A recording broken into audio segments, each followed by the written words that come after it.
Isabelle Moreau had spent 30 years in haute couture, worked for Chanel and Dior, and now ran her own prestigious fashion house in Paris. When she was invited to judge an international textile innovation competition, she reviewed submissions with the discerning eye that had made her one of Europe's most respected designers. She paused at one entry: traditional piña fabric from the Philippines, hand-woven from pineapple leaf fibers, submitted by Maria Santos from Aklan province.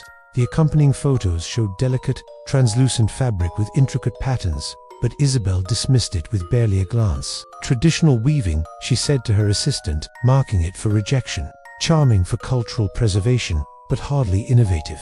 These indigenous textiles lack the sophistication and technical complexity required for modern haute couture." Pineapple fiber. "It's craftwork, not fashion innovation." Her assistant hesitated. "Madame Moreau, the technical specifications are quite remarkable. The fiber strength, the translucency achieved naturally, without chemical processing, the hand-weaving technique that creates." Isabelle waved her hand dismissively. "I appreciate cultural textiles, truly, but haute couture requires precision, consistency, innovation. Hand-weaving is inherently inconsistent. These traditional methods cannot produce the quality standards we need for serious fashion. It's unsophisticated compared to modern textile technology." What Isabelle didn't understand was that piña fabric, specifically the finest quality piña seda from Aklan, represented one of the most technically sophisticated textile traditions in the world.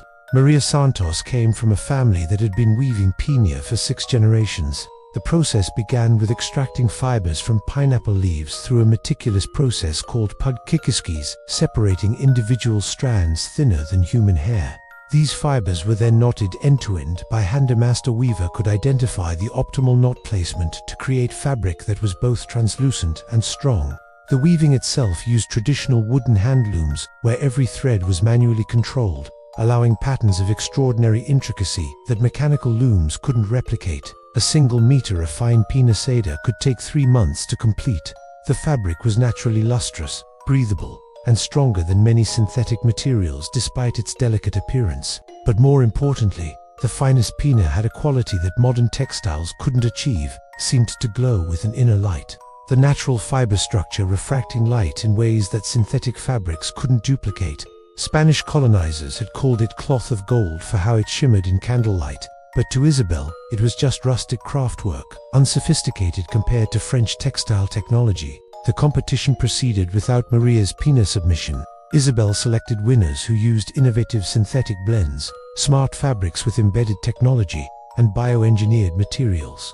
The international fashion press covered the awards, celebrating the future of haute couture textiles. Maria, in her small workshop in Calibo, Aklan, read about the competition results on her phone and felt the familiar disappointment. She'd hoped that international recognition might help preserve piña weaving. Younger generations were abandoning the craft, unable to earn living wages, the knowledge dying with elderly master weavers.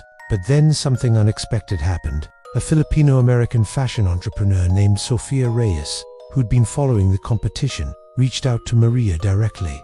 Sofia had an ambitious idea: showcase piña fabric, not in a competition judged by European designers, but on the runway at Paris Fashion Week itself. "Maria, I've secured a spot at Fashion Week for an emerging heritage textiles showcase. I want to feature your piña, but not as ethnic costume, as haute couture. Can you create pieces that would compete with any Paris fashion house?" Maria was terrified and exhilarated. Creating couture pieces in quantities and timeframes Fashion Week required would be nearly impossible. But she agreed. For the next 6 months, Maria worked with every master weaver in Aklan she could find. They created piña pieces that showcased everything. The fabric could do evening gowns that seemed to float like mist, cocktail dresses with geometric patterns achieved through resist dyeing and weave variations, a wedding gown with embroidery so fine it looked like frost on silk. They used traditional techniques but pushed them to extremes, creating effects that demonstrated piña's unique properties. The translucency allowed layering effects impossible with opaque fabrics. The natural luster created depth without artificial shine.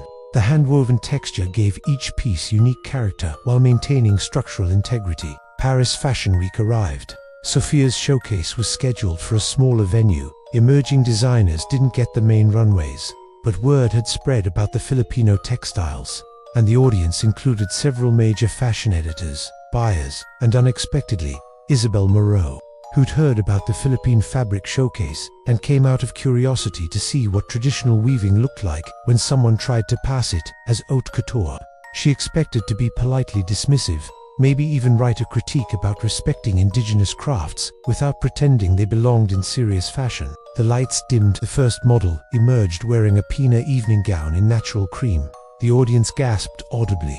Under the runway lights, the fabric seemed to emit its own luminescence, the natural fiber structure creating an ethereal glow. The transparency with strategic layers created modesty while showcasing the technical achievement of weaving fabric you could see through without it being fragile. Isabelle leaned forward, her trained eye-catching details she couldn't believe. "That's hand-woven," she whispered to her assistant. "That consistency, that quality impossible by hand." The second piece emerged a cocktail dress with geometric patterns in natural dyes.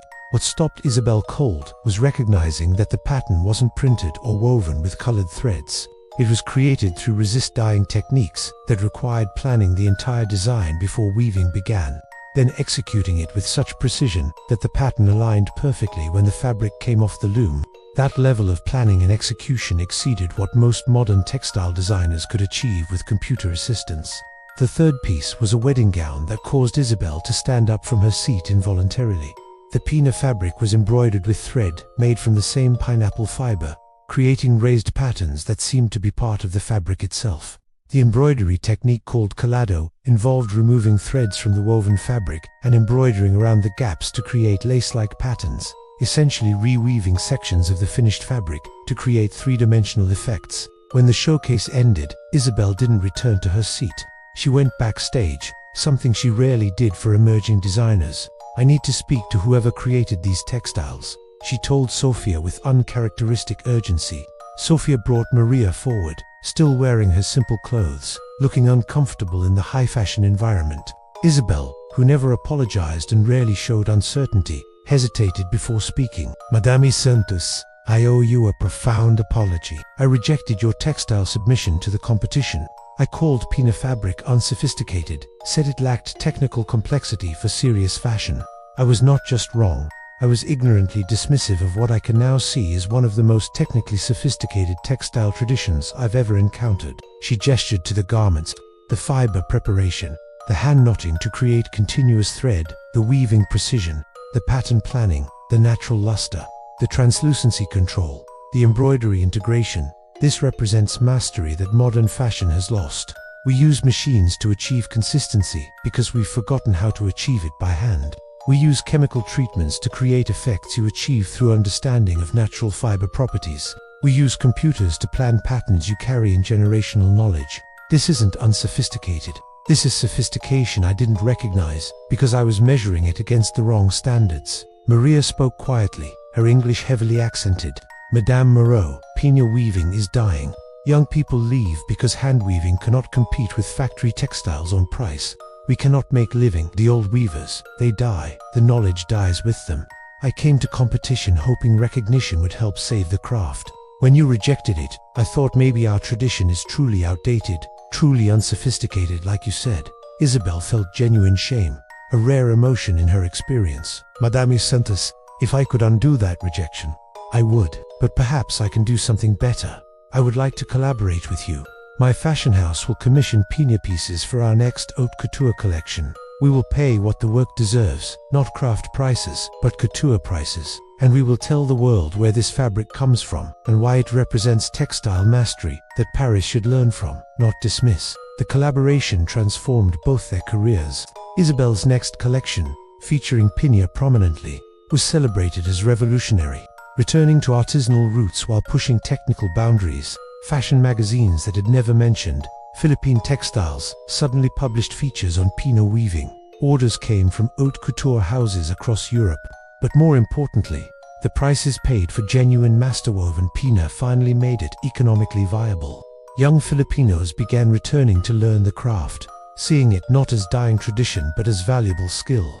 Weaving schools opened in Aklan, teaching traditional techniques to new generations. 3 years later, Isabelle invited Maria to Paris, not as a supplier but as a collaborator, being honored at the Syndicat de la Haute Couture, the governing body of French haute couture for contributions to textile arts. Standing before the same fashion establishment that had dismissed Philippine weaving as unsophisticated, Maria presented on piña's technical properties and cultural significance.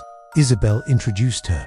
This is Maria Santos, master weaver from Aklan, Philippines. She represents 6 generations of textile knowledge that I, in my arrogance, called unsophisticated.